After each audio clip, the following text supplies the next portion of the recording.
ఒళ్ళు నొప్పి, జలుబు, తలనొప్పి ఏమున్నా తక్షణ ఉపశమనం. శాస్త్రి వామ్, మీ కుటుంబ ఆరోగ్య రక్ష. Good evening. నేను డాక్టర్ రాకేష్ చిన్న, consultant nephrologist in Aadya kidney and dialysis centre, Mancherial district.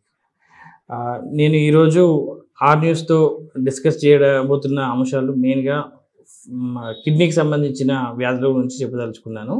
దాంట్లో ముఖ్యంగా ఒక 5 రకాల జబ్బులు ఉంటాయి. దాంట్లో అక్యూట్ కిడ్నీ డిసీజ్ అని ఒకటి, అంటే తాత్కాలికంగా వచ్చే కిడ్నీ డిసీజ్. సికేడి అంటారు, అది క్రానిక్ కిడ్నీ డిసీజ్, చాలా సంవత్సరాల నుంచి ఉన్నటువంటి డిసీజెస్. ఇంకొకటి kidney infections, urinary tract infections.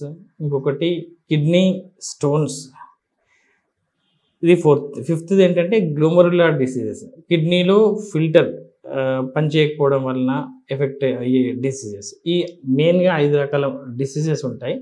ఒక్కొక్క దాని గురించి మనం క్లుప్తంగా తెలుసుకుందాం. ఒకటి ఫస్ట్ది ఏకేఐ, అక్యూట్ కిడ్నీ ఇంజురీ అంటే ఏంటి అంటే తాత్కాలికంగా కిడ్నీ ఎఫెక్ట్ కావడం. అది ఎందువల్ల అవుతుంది? అది మెయిన్గా కొంతమందికి జ్వరం వచ్చి అది ఫుడ్ తీసుకోకపోవడం వల్ల, పెర్సిస్టెంట్గా వామిటింగ్, కంటిన్యూస్గా వామిటింగ్స్ రావడం వల్ల, కిడ్నీకి రక్త సరఫరా, బీపీ తగ్గిపోయి కిడ్నీకి రక్త సరఫరా తగ్గడం వల్ల అవుతుంది.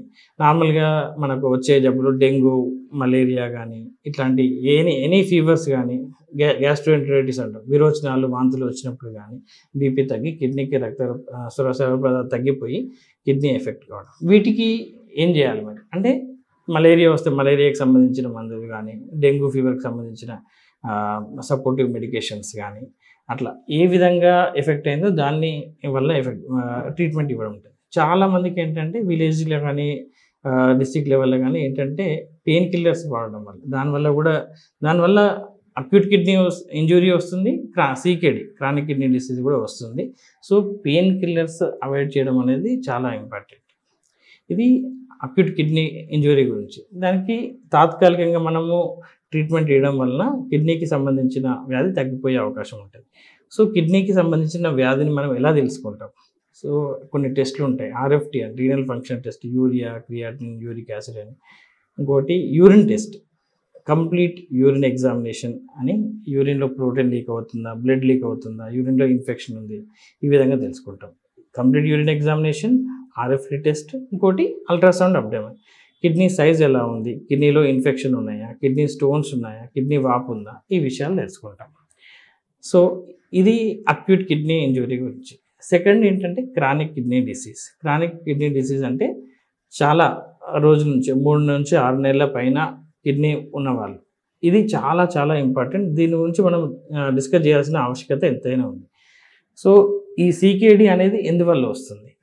మెయిన్గా బీపీ చాలా సంవత్సరాలు ఉన్న వాళ్ళకి కానీ, 15-20 సంవత్సరాలు అన్కంట్రోల్గా ఉన్న వాళ్ళకి కానీ, షుగర్ అన్కంట్రోల్గా ఉన్న వాళ్ళకి కానీ, లేదా పెయిన్ కిల్లర్స్ చాలా రోజుల నుంచి, అంటే మోకాళ్ళ నొప్పులు అయితేనేమి, నడుము నొప్పి అయితేనేమి, అలా విలేజ్లలో ఓవర్ ది కౌంటర్ మెడికేషన్, మందుల షాప్కి వెళ్తారు, పెయిన్ కిల్లర్స్ తీసుకుంటారు, వేసుకుంటారు. అలా ఓవర్ ది కౌంటర్ మెడికేషన్ వాడడం వల్ల అయితే కిడ్నీ ఎఫెక్ట్ అవుతుంది. ఇవి మెయిన్ 3 కారణాలు: BP, sugar and pain killers. మన ఏరియాలో అంటే నేను ఉన్న మంచిర్యాల డిస్టిక్, ఆసిఫాబాద్ కానీ, చుట్టుపక్కల సిరోంచ, వీటిలో ఏంటంటే కర్ర అని చాలామంది తినడం జరుగుతుంది. ఆ కర్ర తినడం వల్ల ఏంటంటే అది బీపీని పెంచుతుంది. యాక్సిలరేటెడ్ హైపర్ టెన్షన్ అంటారు. బీపీ 200-250తో వస్తున్నారు ఇట్లాంటి కర్ర తినడం వల్ల. సో దానివల్ల కిడ్నీ కూడా ఎఫెక్ట్ అవుతుంది. అది ఇంకోటి స్మోకింగ్, ఆల్కహాల్, అది ఎట్లాగో అందరికీ తెలిసిన విషయమే. మెయిన్గా బీపీ, షుగర్, ఈ కర్ర తినడం వలన, పెయిన్ కిల్లర్స్ వాడడం వలన, అది అన్కంట్రోల్గా ఆల్కహాల్ తీసుకోవడం వలన, స్మోకింగ్ వలన, అదర్ జెనెటిక్ కారణాల వల్ల కిడ్నీ ఎఫెక్ట్ అవుతుంది. ఇది సికేడి. మరి సికేడి అనేది చాలా ఇంపార్టెంట్. ఎందుకంటే మనము ఆల్మోస్ట్ చూస్తున్న కేసులన్నీ ఒక మోర్ దెన్ 50% అవే ఉంటాయి మేము చూసే వాటిలో. సో మరి వాటిని ఎలా మనం కట్టెల్ చేయాలి, ఎలా తగ్గించాలి అంటే, బీపీ కోసం బీపీని కంట్రోల్ చేసుకోవాలి. ఉప్పు, కారం కొంచెం తక్కువ తినడము. కిడ్నీ కోసం అంటే కిడ్నీ డిసీజ్ రాకముందు వాటర్ మంచిగా తాగాలి. కిడ్నీ ఎఫెక్ట్ అయిపోయి కాళ్ళవాపులు స్టార్ట్ అయితే వాటర్ తీసుకోవడం తక్కువ చేయాల్సి ఉంటుంది. ఇంకోటి ప్రోటీన్ డైట్ తక్కువ తీసుకోవాల్సి ఉంటుంది కిడ్నీ ఎఫెక్ట్ అయిన వాళ్ళు. మెయిన్గా బీపీకి సంబంధించిన మెడికేషన్స్ రెగ్యులర్గా వాడాలి. సో బీపీ 140/90 పైన ఉంది అంటే లేదు నాకు ఇప్పుడే వచ్చింది, టెన్షన్ వల్ల వచ్చింది అంటారు. మళ్ళీ ఒక వారం రోజులు వేసుకుంటారు, మర్చిపోతారు. అట్లా కాకుండా ఒకసారి బీపీ వచ్చింది అంటే, ఒకసారి షుగర్ వచ్చింది అంటే అది లైఫ్ లాంగ్. సో రెగ్యులర్గా బీపీని కంట్రోల్ చేసుకోవడం వల్ల మనము కిడ్నీ యొక్క ప్రోగ్రెషన్, ఆ డిసీజ్ని మనం కంట్రోల్లో ఉంచుకోగలుగుతాం.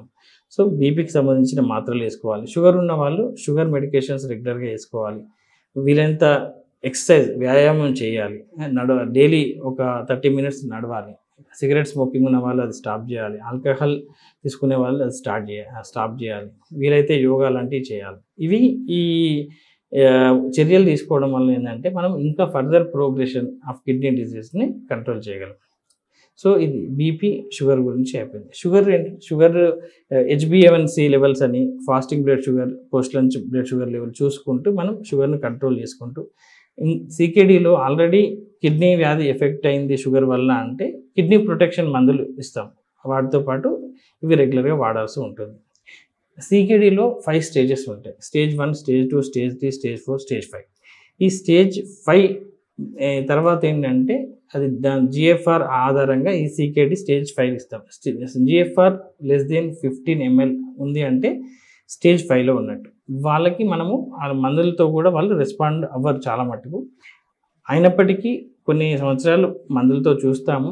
అలాంటి ఇంప్రూవ్ కాని పక్షంలో వాళ్ళకి మనం డయాలసిస్ అనేది చెప్తాం.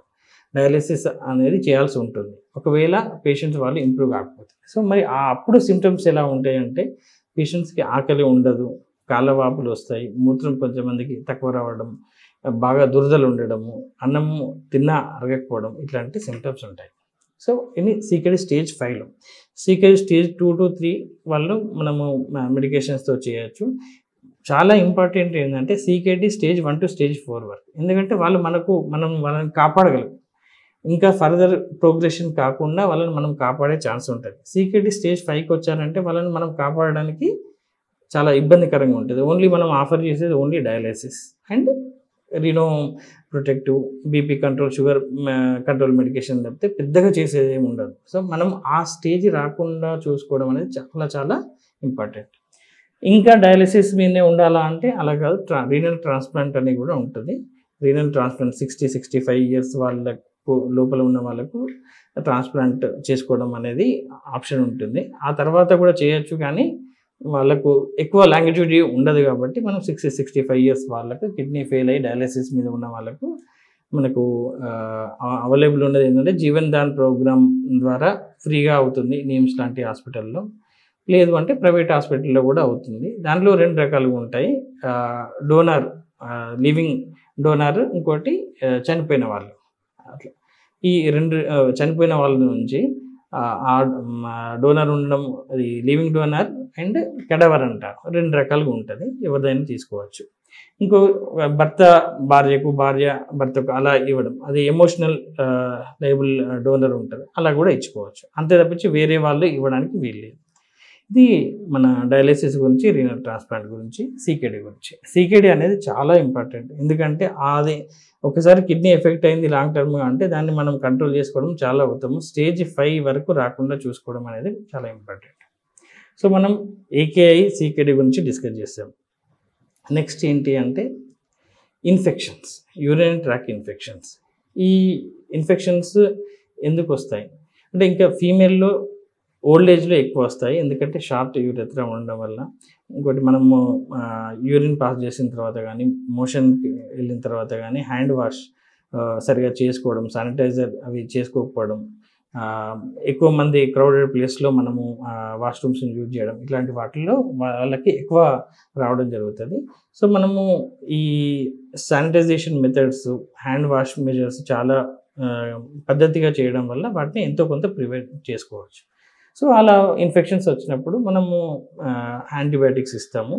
ఇవి కూడా మళ్ళీ షుగర్ ఉన్న వాళ్ళకు ఎక్కువ రావడం జరుగుతుంది.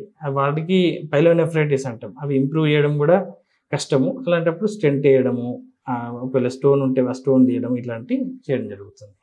Urine tract infections. నెక్స్ట్ ఏంటంటే స్టోన్స్ చాలా కామన్గా చూస్తూ ఉంటాము. మెయిన్గా calcium stones, calcium oxalate, calcium phosphate stones, uric acid stones, struvite stones, cystine stones అని ఉంటాయి. సో కాల్షియం ఆక్సిలేట్ స్టోన్స్ ఎందుకు వస్తాయి అంటే మెయిన్గా అది పాలకూర, టమాటా ఇవి ఇట్లాంటివన్నీ వాటిలలో ఆక్సిలేట్స్ ఎక్కువ ఉంటాయి. అవి ఎక్కువ తినడం వల్ల కాల్షియం ఆక్సిలేట్ అనేది వచ్చి యూరిన్లో కిడ్నీలో అబ్జర్వ్ అయ్యి ఇవి స్టోన్ ఫార్మేషన్ ఎక్కువ అవుతుంది. ఎవరికి వస్తాయి? అందరికీ వస్తాయంటే అందరికీ రావు. వాటర్ చాలా తక్కువ తీసుకునే వాళ్ళకి, ఎక్కువ డ్రై ఫ్రూట్స్, అవకాడో ఇట్లాంటి కొన్ని పదార్థాలు ఆక్సిలేట్ కంటెంట్ ఎక్కువ ఉన్నాయి తీసుకోవడం వల్ల వస్తుంది. అందరికీ రాదు, జెనెటికల్లీ ప్రిడిస్పోజ్డ్ ఉన్న వాళ్ళకి వస్తుంది. దీనికి మనం తీసుకోవాల్సిన జాగ్రత్తలు ఏంటి అంటే వాటర్ కన్సంప్షన్ ఎక్కువ ఉండాలి. ఎక్కువ డీహైడ్రేషన్ ఉండడం వల్ల అవుతుంది. ఇంకోరికి ఇది అబ్డోమినల్ సర్జరీ అయిన వాళ్ళకి ఎక్కువ ఈ కాల్షియం ఆక్సిలేట్ స్టోన్స్ రావడానికి ఆస్కారం ఉంటుంది. సో మనం చేయాల్సినవి ఏంటంటే వాటర్ మంచిగా తాగడము, రెగ్యులర్గా తాగడము. అంటే ఒకటేసారి 1 లీటర్ అట్లా తాగకుండా ఒక glass water hourly continuous persistent hydration is more important than the bulk. ఒకటేసారి ఎక్కువ కాంటెంట్ తీసుకోవడం కంటే కొంచెం వాటర్ ఎవ్రీ 1 అవర్ తీసుకోవడం మంచిది.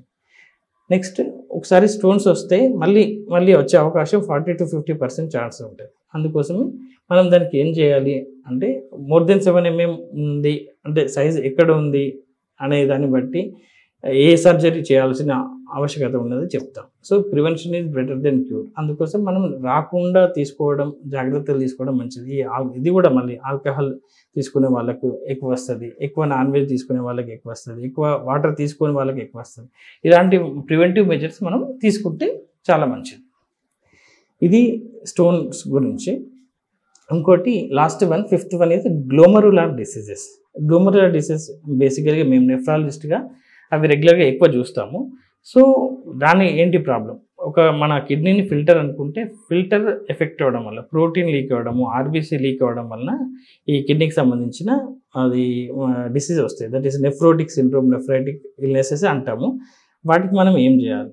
వాటికి అది 1 to 9 years మధ్యలో వచ్చిన వాళ్ళకి మనము కన్జర్వేటివ్ ట్రీట్మెంట్ ఇచ్చే అవకాశం ఉంటుంది.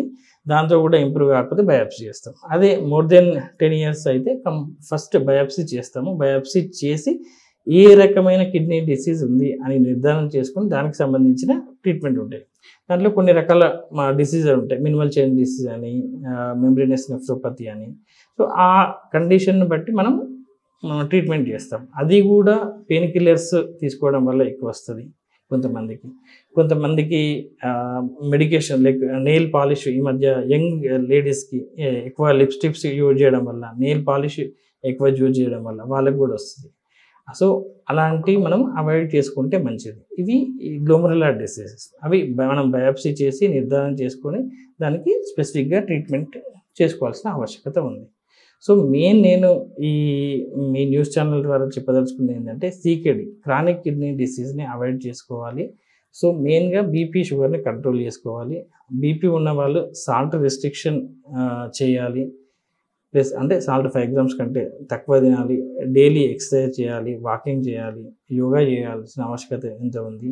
డైట్ కూడా non veg, chicken, mutton, beef ఇలాంటివి తక్కువ వేయాల్సిన ఆవశ్యకత ఉంది. స్మోకింగ్, ఆల్కహాల్ ఇవి వీలైనంత వరకు అవాయిడ్ చేయడం మంచిది.